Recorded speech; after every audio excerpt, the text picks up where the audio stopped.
Our entire structure in Pakistan has to be more enabling and less controlling in every aspect of life.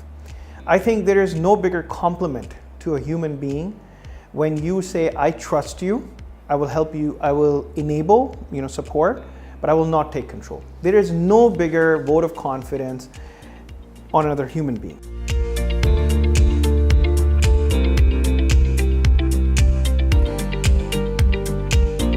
When people ask me who we are in sAi, I like to say we're technology investors, actually. Obviously, we're venture capitalists because we take a certain amount of risk.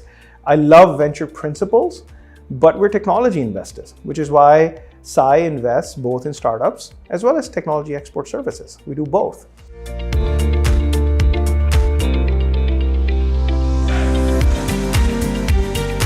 Local investor क्यों नहीं पैसा डालेगा अगर उसकी probability of success होगी high?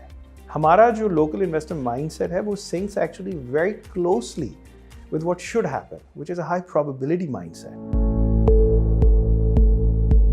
You've got to be comfortable trailblazing a new model, which makes sense, is driven by guiding principles, our local reality, optimistic, but has to be new. It can't be a copy-paste of anywhere else, in fact.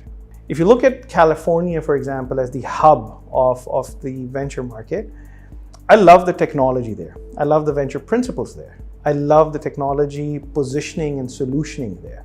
I don't believe in the financial models over there as applicable and can be copy-pasted in Pakistan. It doesn't work. Hypergrowth in Pakistan at any expense mindset doesn't work, because if you don't succeed in, you run a company for 3 to 4 years, you are in XYZ vertical, you've got a great market reach, you've been growing, you can show some top line. If you don't become profitable at some point and capital stops flowing in, if you're shutting down, there is very little value that somebody is willing to pay for. What that does is it creates a higher risk as an investor for us. In the Western market, it doesn't, because we know that even if you're not going to have the ultimate sustained business success, what you have developed has a lot of value. Here it doesn't. So these are the type of realities that you have to account for today and say, okay, I'm going to build it in a way that I want sustained success in my business. If you look at the global technology services and custom development space, it is in the trillions, and it's going to keep growing, and it's not even about money. It's about the fact that you want to have local smart players which exist to do that type of work, take on those challenges and that competitive environment where you are in bidding for proposals and in RFPs in spaces where global companies want to come work with you. Now that requires great engineering, it requires great delivery structures, it requires a culture that is compatible with them, it requires a bunch of things. Why are we not operating in that space? And it's such a natural advantage for us because engineering there's quite a lot of engineers in Pakistan. I won't use the word abundant, but I would use it's adequate and enough that we should be, operating in that space. And I imagine a lot of people have tried, probably didn't work, and veered towards the smaller work, right? Because even in that work, the returns are very decent, but it is not fun. But in the services space, our companies should be competing globally in that space. And as investors, as operational investors, our goal is that we're going to equip them with all of these advantages so they are in that space. It's going to be challenging, it's going to be hard, but once you get into that space, your technologists are upskilled, you are doing work from a financial terms that's longer in duration, it's more complex, the experiences are invaluable. The amount of learning you have when you are dealing with structures at scale, with people who are very seasoned, because that's what the enterprise world is. When you're doing that work and you do it for a little while, now you've developed a local organizational culture of thinking that keeps on giving you more and more and more. And that's the space when I came to Pakistan, being the 5th or 6th largest country in the world.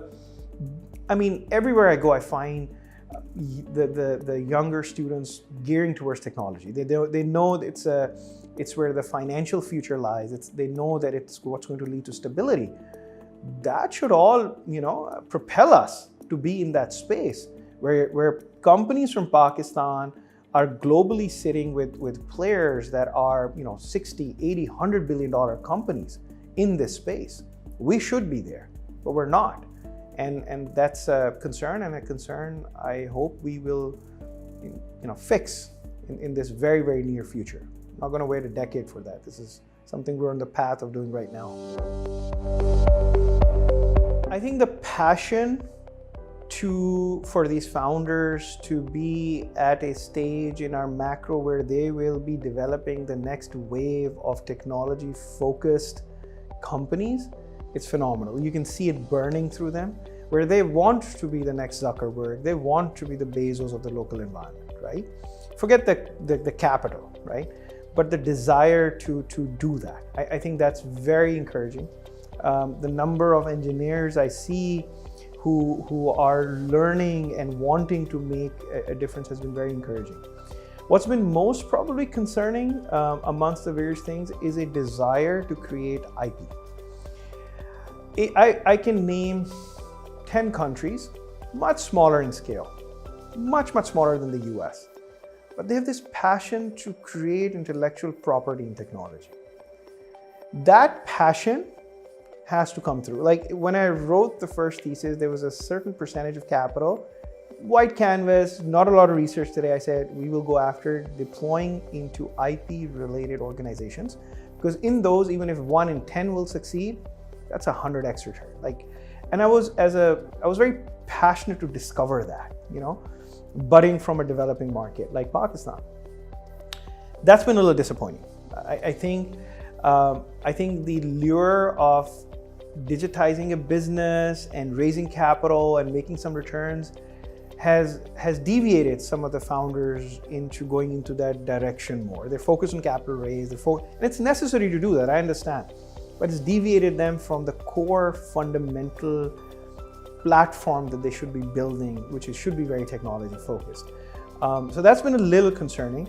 But the engineering talent, the desire to be the first of XYZ in the local ecosystem seeing that is so exciting, and being able to support that with capital, with operational investing methods and market access and things like that. It's an opportunity. I'd say we're blessed that we are in a space where we can participate and empower and support potentially some of the best companies that'll come out of Pakistan in the next 5 to 6 years. So the idea of Rupees was, we want local LPs to come into this space, give them a thesis that not just to please them, but we actually believe in it. So when we developed the thesis for sAi on how we want to be technology investors in services and products and startups, and looked at that, it naturally it was created for success here. And the way it was created may not be well understood globally, but it should be very well understood locally, so that people are incentivized not to put capital in like a land holding in DHA or buying like a car, as I was mentioning earlier. It should be like, hey, I want to put in technology because I have a high probability of return, and the scale of return is definitely going to be better than that. I think if they understand the value prop we're going after, and the way, more importantly, the way we're going after it, it's so focused on positioning. It's so focused on making sure that even if some things don't go right, we actually cross the threshold of success. All the work in the last year and a half has been in that space. So that as we start investing, first of all, it has to be the best thing for the company we're investing in, has to be the best things for our investors, and developing the ecosystem that we want to. So it's a journey, it's slow, but I obviously strongly believe in our thesis, I believe in our positioning, and the results will show over time what that means. But when you look at, in simple terms, investing in rupees in profitable businesses that are earning in dollars, I think it's a slam dunk.